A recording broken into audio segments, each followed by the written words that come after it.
Hello and welcome once again to the 107th of our short Bible studies.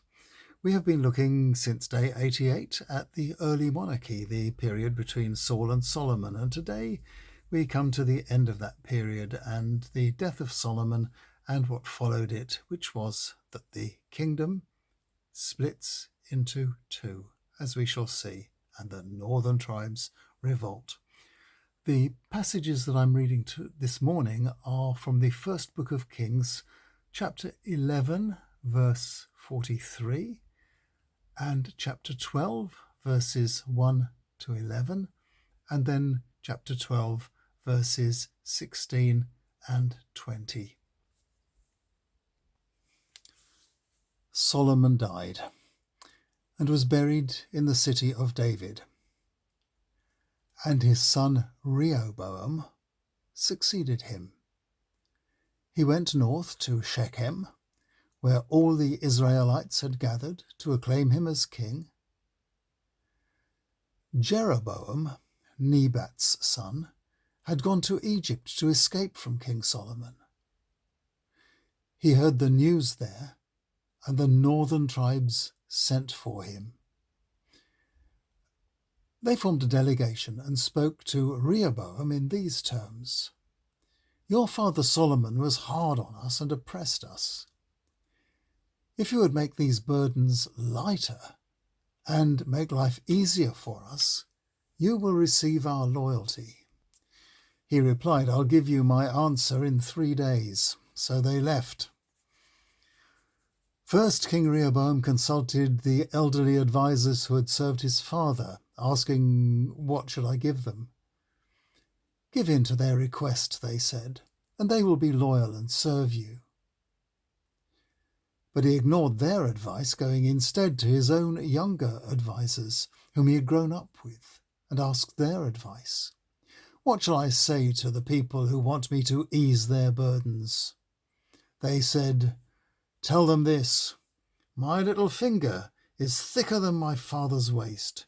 You think my father's burdens were heavy? Wait until you feel the weight of mine. He beat you with a piece of string. I'll horsewhip you." When the people realized that the king wasn't going to listen, they yelled out, "We've had enough of David and his family. They've never done anything for us. Off we go to your homes, Israel. Rehoboam, watch out for yourself." So the people of Israel rebelled. And when they heard that Jeroboam was back from Egypt, they invited him to a gathering and made him Israel's king. Only the one tribe of Judah stayed loyal to David's descendants.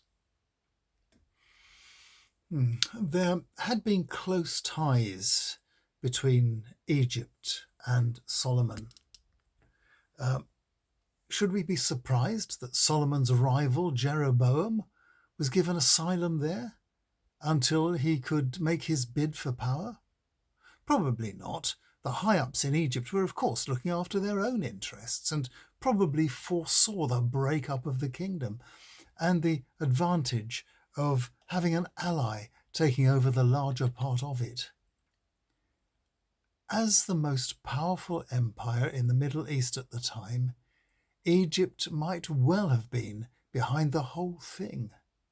Jeroboam probably wasn't at Israel's traditional meeting place at Shechem in person during the negotiations between Israel and Rehoboam, and the breakdown of the talks was blamed on the advice of his inexperienced advisers. But Jeroboam, having been told the news of Solomon's death and summoned, will certainly have been on his way, and at a subsequent gathering at Shechem, Israel acclaimed him as their king.